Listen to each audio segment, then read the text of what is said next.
함께 우리 7월 9일 토요 찬양 예배 함께 드리기를 원합니다. 이 자리에 오신 여러분들을 주님 이름으로 환영하고 축복합니다. 우리 주님께서 여기 계신 한 분 한 분을 환영하시고 또 잘 왔다 하시고 이 예배의 자리에 하나님을 기억하고 주님께 행하신 그 일을 기억하면서 이 자리에 오신 여러분들을 주님이 두 팔 벌려 환영하신 것 같습니다.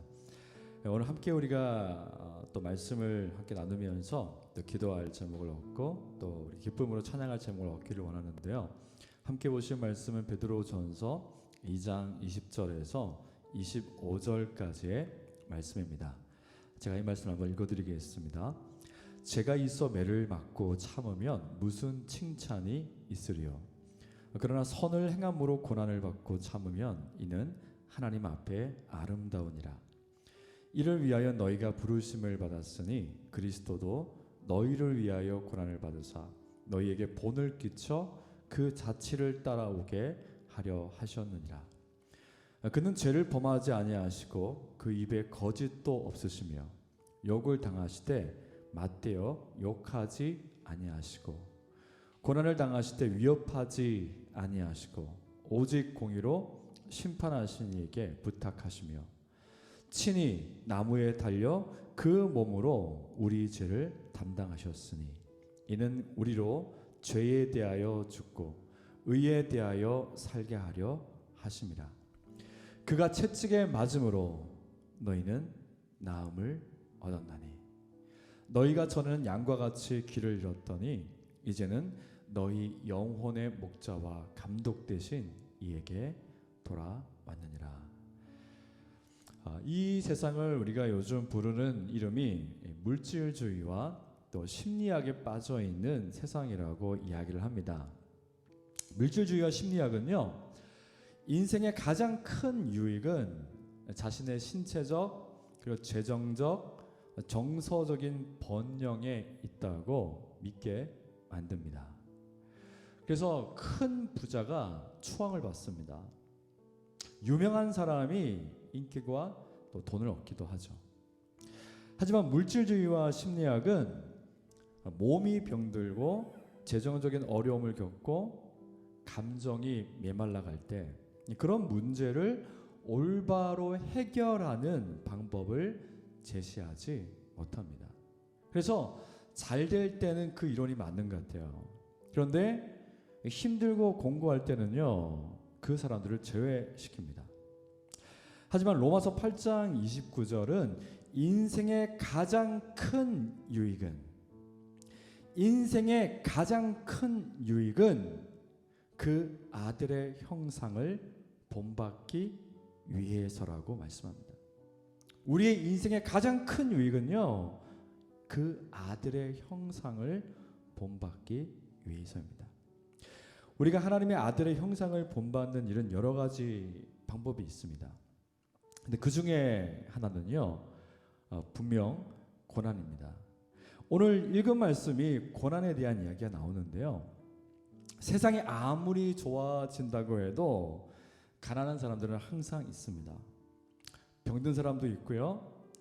상실을 경험한 사람들도 있습니다. 신체적, 정서적 장애를 가진 사람들도 헤아릴 수 없이 많습니다. 일본의 전 총리인 아베 총리가 그렇게 세상을 떠날 줄 어떻게 알았겠습니까? 아주 큰 줄기에서 보면요, 고통과 고난의 문제는 죄의 결과로 주어졌다는 것을 성경이 말씀합니다. 하지만 이 고난의 본질은 믿는 자와 믿지 않는 분들 그 사이에 동일한 성격을 가지지 않습니다. 그리스도 안에 있는 자들에게, 그리스도 안에 있는 사람들에게 고난은요, 새로운 의미가 주어집니다. 사탄은 욥이 그 많은 재물과 자녀들을 모두 잃게 되면 틀림없이 욥이 하나님을 향하여 욕할 것입니다. 이렇게 얘기했습니다. 하지만 하나님은 욥의 믿음이 하나님으로부터 무언가를 얻어내기 위한 목적을 가지고 하나님과 신앙을 수단으로 삼는 이기적인 믿음이 아니라는 것을 증명하고자 하셨습니다. 여러분, 진짜 신앙은 고난이 주어져도 가진 것들을 잃어버린다고 하여도 하나님을 배신하지 않는 신앙이겠죠. 욥은 욥기 13장 15절에서 이렇게 얘기합니다. 그가 나를 죽이실지라도 나는 그를 의뢰하리니. 그가 나를 죽이실지라도 나는 그를 의뢰하리니. 하나님이 욥을 죽이시겠습니까? 하나님이 아버지 되신 하나님께서 우리를 죽이시겠습니까? 그럴 리가 없죠. 그런데 욥은 이와 같은 고백을 할 수 있는 것은 무엇입니까? 하나님을 믿기 때문이죠. 하나님을 사랑하기 때문이죠. 혹 하나님이 나를 죽인다 할지라도, 아브라함처럼 혹 하나님이 내 이삭을 바치라 한다 할지라도 그 하나님은 다시 내 아들을 살릴 수 있는 분이라고 믿기 때문이죠. 그래서 욥은 외칠 수 있습니다. 그가 나를 죽이실지라도 나는 그를 신뢰하리니, 의뢰하리니. 여러분, 욥의 고난의 이야기는요, 욥이 믿음을 지킨 것에 초점을 맞춘 것이 아닙니다.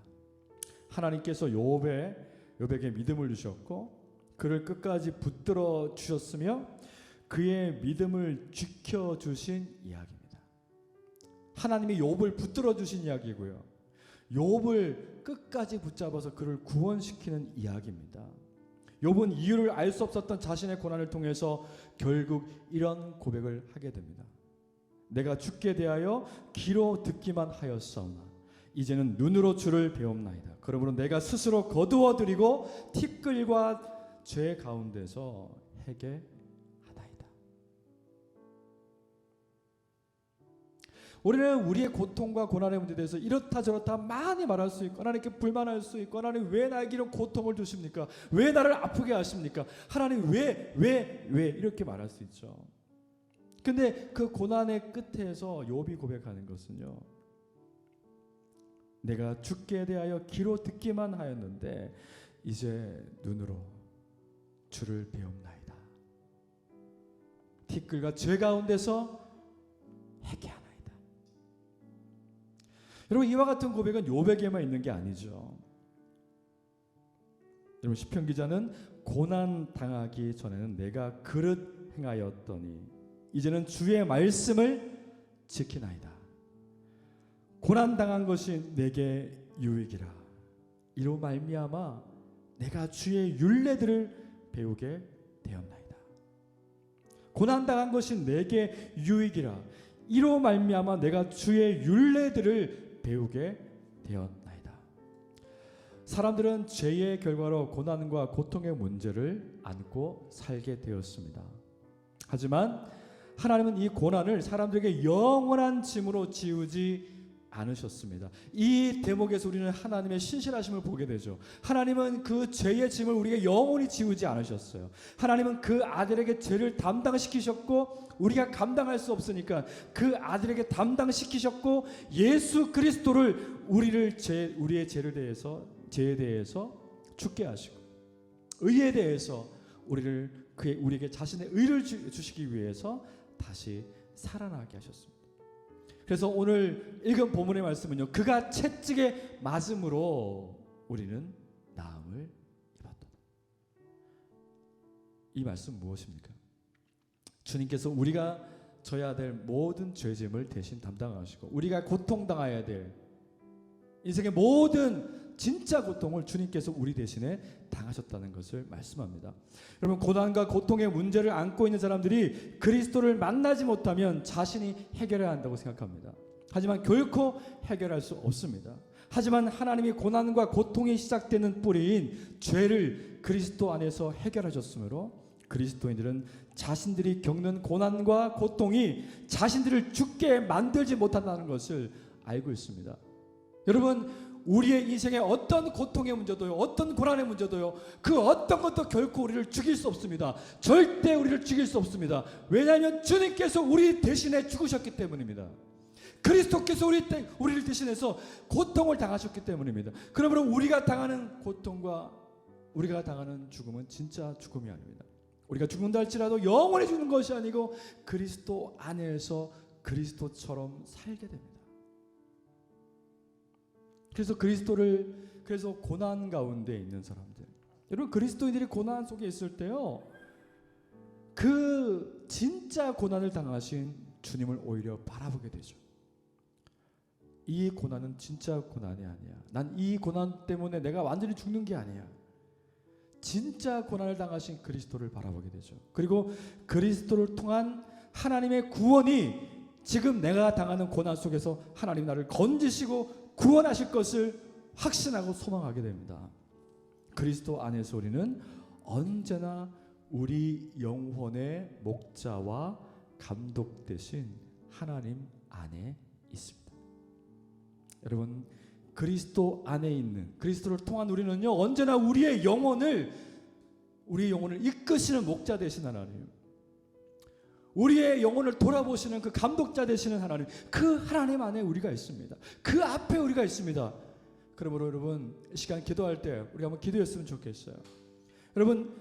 여러분이 어떤 고통 가운데 있습니까? 어떤 고난 가운데 있습니까? 여러분, 너무나 이 고통이 너무 힘들어서